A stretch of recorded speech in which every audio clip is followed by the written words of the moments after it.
Hello guys, जय श्री कृष्ण, जय माताजी। स्वागत है बधाईનું મારી ચેનલ વંદનાજી કિચનમાં। આજે હું લઈને આવી છું આ મેંગો રબડીની રેસીપી લાગે સારી તો સબસ્ક્રાઇબ કરી લેજો। એક પેન મૂકીશું, એમાં એક કળશો આપણે દૂધ એડ કરીશું। દૂધ ગરમ થાય ત્યાં સુધી આપણે કેરી, કાજુ, બદામ આપણે પીસી લેશું।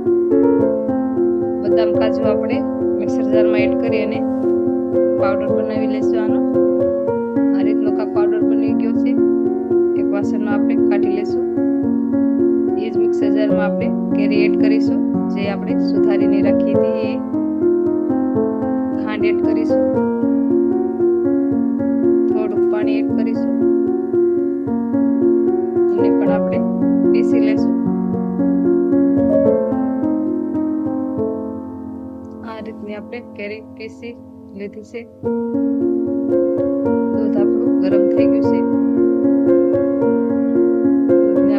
આ રીતે હલાવી અને અડધાનું અડધું થઈ જાય ત્યાં સુધી આપણે આને આ રીતે ધીમો ગેસ કરી અને કન્ટિન્યુ હલાવતું રહેવાનું છે। દૂધ આપણું બેસી ન જાય હેઠે।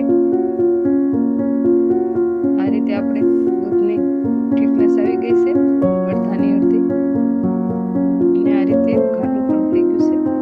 કાજુ બદામનો પાવડર હતો, એમાં દૂધ નાખી અને મેં એક પ્યોરી બનાવી છે, એ એડ કરીશું। એને આપણે મિક્સ કરી લેશું।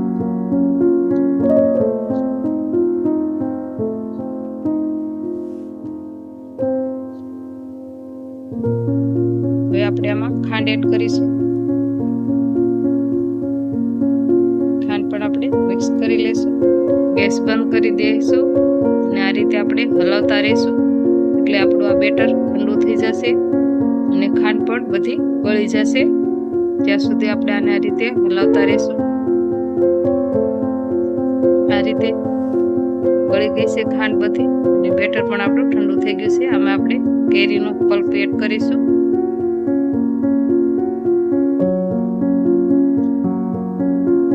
મિક્સ કરી લેશું આપણે।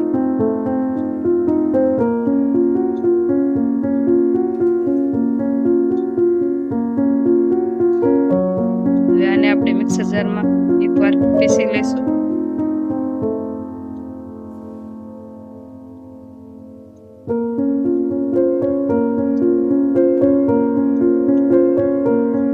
આ રીતનું પીસી લીધું છે।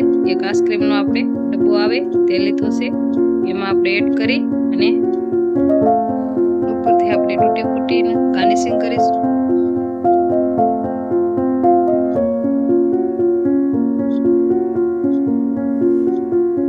આ રીતે આપણે તૂટી ફૂટી એડ કરી છે।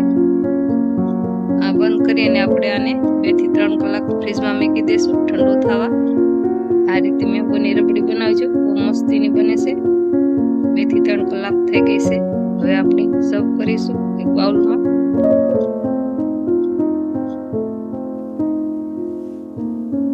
આ રબડીની રેસીપી ગમી હોય તો લાઈક કરજો, શેર કરજો, સબસ્ક્રાઇબ કરજો, કમેન્ટ કરજો અને બેલ આઇકન દબાવજો। નવા આવ્યા હોય મારી ચેનલને સબસ્ક્રાઇબ કરી લેજો, એટલે અવનવી રેસીપી તમને જોવા મળશે મારી ચેનલ વંદનાજી કિચનમાં। ઉપરથી આપણે ટોપરું એડ કરીશું। તૈયાર છે આપણી મેંગો રબડી।